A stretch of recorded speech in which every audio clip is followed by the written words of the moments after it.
Ndërsa hym në javën e parë të luftimeve mes Izraelit dhe Iranit, në fakt është Izraeli i cili ka intensifikuar sulmet ajrore, duke shkatruar deri tani 40 të sajte luftarake dhe bërthamore të Teheranit. Izraeli kryesoi një operacion me mbi 50 aeroplan luftarak, duke përdorur sisteme F-35 për të goditur objektet e pasurimit të uraniumit dhe bazat raketore në Teheran, ndërkohë Irani nga ana e tij ka lëshuar mbi 400 raketa.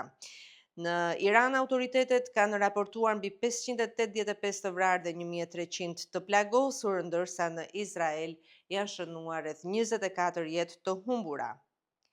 Në Izrael, aeroporti i Tel Avivit është mbyllur që nga e premtja mbi 40.000 turistë kanë mbetur të bllokuar atje, ndërkohë që në Iran rreth 140.000 persona kanë braktisur zonën e Teheranit. Ayatollah Khamenei refuzon çdo thirrje për dorëzim dhe paralajmëron se çdo ndërhyrje amerikane mund të sjellë luftë në rajon.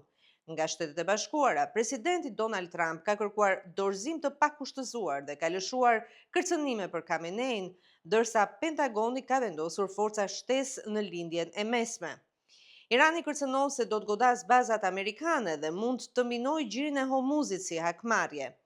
Ndërkohë, intensifikimi i tensioneve me aleatët si Shtetet e Bashkuara i afrojnë konfliktit një përmas rajonale. Tashmë, konflikti mes dy vendeve nuk është më me sulme të fshehta dhe inteligjente. Tashmë të dy vendet si Izraeli dhe Irani kanë një luftë ajrore me njëri tjetrin duke dërguar dron, raketa balistike dhe sulme të dedikuara të mëdha ajrore. Ata që po e paguajnë në fakt janë civilët e dy vendeve, njerëz të bllokuar nëpër aeroporte dhe të pamundësi për t'u larguar nga qytetet të cilat janë objektiva të sulmit. Pritet për t'u parë përfshirja e Shteteve të Bashkuara. Do të jetë në distancë por kërcënuese apo do të përfshihet ushtarakisht në zgjidhjen e këtij konflikti. Dhe ajo që pritet për t'u parë është nëse përfshihet, do të jap fund një herë mirë këtij konflikti mes Izraelit dhe Iranit, apo përfshirja e Shteteve të Bashkuara do të jetë si një nxitës për ndezjen e një flake lufte në rajonin e lindjes së mesme.